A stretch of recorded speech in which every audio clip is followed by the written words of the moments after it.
BA first year के second paper भारतीय राजनीतिक विचारक में हम गोपाल कृष्ण गोखले के राजनीतिक विचारों का अध्ययन करेंगे। गोपाल कृष्ण गोखले, जिन्हें उदारवादियों के प्रमुख या उदारवादी नेता के रूप में जानते हैं, जिन्होंने भारत की राष्ट्रीय स्वाधीनता के आंदोलन में उदारवादी मार्ग को अपनाया था।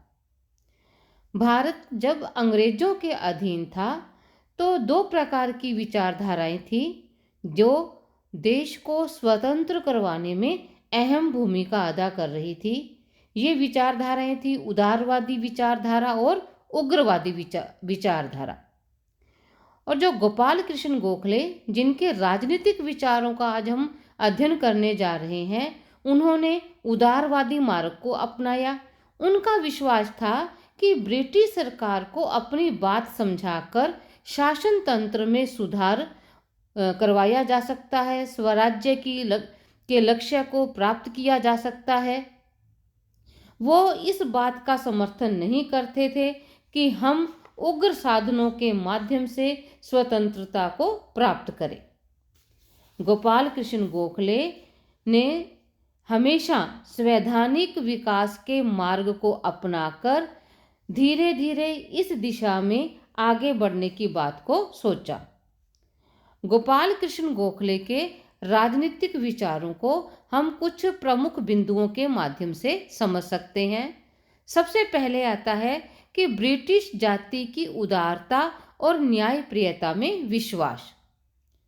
जैसा कि मैंने अभी आपको बताया कि जो गोपाल कृष्ण गोखले थे वो एक उदारवादी नेता थे, और गोपाल कृष्ण गोखले की एक खासियत थी कि गोखले को मानव स्वभाव की जो मूलभूत अच्छाई है उसमें विश्वास था। और क्योंकि उनकी शिक्षा दीक्षा ब्रिटिश साम्राज्य के अंतर्गत हुई तो ब्रिटिश उदारवाद के प्रति गहरी आस्था उनके मन में उत्पन्न हो गई थी। उन्हें अंग्रेज जाति की अंतरात्मा में विश्वास था। वे ये मानकर चलते थे कि ब्रिटिश जाति की उदारता और न्यायप्रियता का भारत को लाभ मिलेगा। वे अंग्रेजों की न्यायप्रियता का बखान करते हुए कहते थे कि भारतीय जनता को राजभक्ति का जो संदेश है या भारत के जो लोग हैं उन्हें भी ब्रिटेन की उदारता और न्यायप्रियता में विश्वास होना चाहिए। नेक्स्ट आता है भारत ब्रिटिश सहयोग का प्रतिपादन, लेकिन ब्रिटिश शासकों के साम्राज्यवादी रवैये का निर्भीक आलोचना।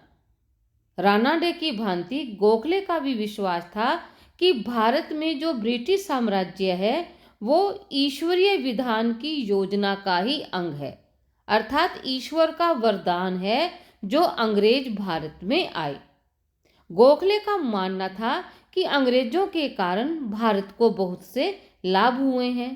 उनकी दृष्टि से जो बड़े लाभ हैं, कहते हैं कि अंग्रेजों के कारण समस्त देश में शांति और व्यवस्था की स्थापना हुई है। हमें पाश्चात्य शिक्षा व्यवस्था मिली है। देखिए, जब भारत ब्रिटेन के अधीन नहीं था तो भारत छोटे छोटे राज्यों में विभक्त था। भारत में जो सबसे बड़ी कमी थी वो कमी थी राष्ट्रीय एकता की कमी। और गोखले जैसे विचारक मानते थे कि ब्रिटिश सत्ता के कारण भारत राष्ट्रीय रूप से एक हुआ है और मजबूत हुआ है।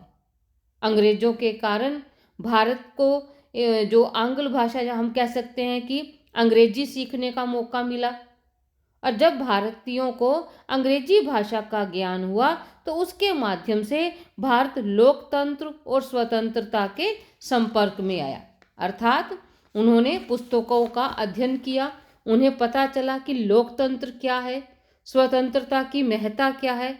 तो इन सब का श्रेय वो ब्रिटिश सत्ता को या ब्रिटिश शासन को देते थे, लेकिन साथ ही वे ब्रिटिश शासकों के साम्राज्यवादी रवैये की आलोचना भी करते थे।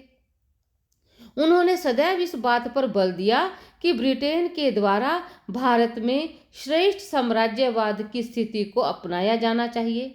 और श्रेष्ठ साम्राज्यवाद से उनका आशय था ऐसा शासन जो भारतीयों को अंग्रेजों के समान समझते हुए उनके प्रति सम्मान भावना रखे। तो हम कह सकते हैं कि गोखले उन विचारकों में से थे जो भारत ब्रिटिश सहयोग का समर्थन तो करते थे, लेकिन ब्रिटिश शासकों के साम्राज्यवादी रवैये का उनके द्वारा विरोध भी किया गया। नेक्स्ट आता है संवैधानिक साधनों और वैधानिक आंदोलन में अड़िग विश्वास। देखिए, गोखले उदारवादी नेता थे और साथ ही उनका संवैधानिक साधनों में अड़िग विश्वास था। वे न तो उग्र विचारों का समर्थन करते थे और न ही असंवैधानिक मार्ग को भारत के लिए अहितकर या हितकर समझते थे। वे इन बातों के विरुद्ध थे। वे ब्रिटिश शासन के अंतर्गत स्वशासन के लक्ष्य को संवैधानिक तरीकों से प्राप्त करना चाहते थे। वे विरोधी को हराने में नहीं अपितु उसे जीतने में विश्वास रखते थे और हिंसा, विद्रोह, सशस्त्र क्रांति, विदेशी आक्रमण की सहायता आदि के लिए उनके राजनीतिक व्यवहार में कोई भी स्थान नहीं था।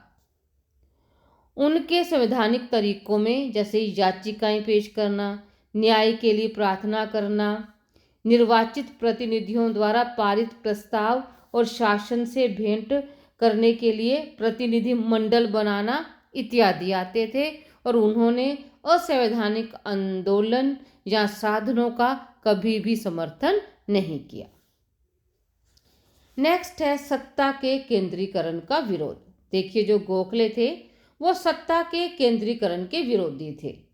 उनका मानना था कि भारतीयों को उनके अधिकार तभी प्राप्त हो सकते हैं जब ब्रिटिश सरकार सत्ता के विकेंद्रीकरण की नीति अपनाती। गोखले यह मानकर चलते थे कि सत्ता का केंद्रीकरण प्रशासन की निरंकुशता और उनके कष्टों को बढ़ाता है। यानी कि प्रशासन क्या है, स्वेच्छाचारी हो जाएगा, उस पर अंकुश लगाना आवश्यक है और यह अंकुश तभी लगाया जा सकता है जब शक्तियों का विकेंद्रीकरण होगा, सत्ता का विकेंद्रीकरण होगा। तो उन्होंने कई ऐसे सुझाव प्रस्तुत किए थे जिसके आधार पर वो सत्ता के विकेंद्रीकरण का समर्थन करते थे। जैसे उनका मानना था कि जो प्रांतीय विधान परिषदों के आकार और शक्ति में वृद्धि करके प्रांतीय विकेंद्रीकरण के मार्ग को प्रशस्त किया जाना चाहिए। तो कह सकते हैं कि उन्होंने सत्ता के केंद्रीकरण का विरोध किया। इसके साथ ही उनके मन में प्रशासनिक सुधारों के प्रति हमेशा एक रहता था कि प्रशासन में सुधार होने चाहिए। गोपाल कृष्ण गोखले अपने समय की ब्रिटिश शासन व्यवस्था के दोषों से परिचित थे और भारत में वित्तीय, प्रशासनिक तथा आर्थिक सुधारों के समर्थक थे। उन्होंने इस बात का समर्थन किया कि भारत के भौतिक और नैतिक उत्थान के लिए कुछ न कुछ सुधारात्मक कदम उठाए जाने चाहिए। गोखले ने अपने बजट भाषणों में सरकार की दोषपूर्ण जो नीतियां थी उनकी आलोचना की और सुझाव प्रस्तुत किए और वो अंग्रेजी शासन से यह आशा रखते थे और उनको एक सुझाव देते थे कि वह सैनिक व्यय और बढ़ते हुए जो गृह व्यय है उन पर थोड़ा अंकुश लगाएं। उनका मानना था कि सेना में अधिक से अधिक स्थान भारतीयों को दिया जाना चाहिए ताकि भारतीयों को रोजगार मिल सके और जो देश की अर्थव्यवस्था है वो मजबूत हो सके। तो उन्होंने कई तरह के प्रशासनिक सुधारों की मांग अंग्रेजी साम्राज्य से की। नेक्स्ट है स्वदेशी का समर्थन लेकिन बहिष्कार के प्रति शंकाएं। देखिए, गोपाल कृष्ण गोखले का समय वो समय था जब स्वदेशी का समर्थन किया जा रहा था और विदेशी वस्तुओं का बहिष्कार किया जा रहा था। गोखले ने भी स्वदेशी आंदोलन का समर्थन किया, लेकिन वो बहिष्कार का समर्थन नहीं करते थे। यानी कि स्वदेशी के समर्थक होते हुए भी गोखले ने बहिष्कार के प्रयोग की अनुमति नहीं दी उनकी दृष्टि में विदेशी वस्तुओं के बहिष्कार का आंदोलन एक नकारात्मक और उग्र आंदोलन है जिसका उन्होंने कभी भी समर्थन नहीं किया। नेक्स्ट और लास्ट आता है राजनीति का आध्यात्मिकरण।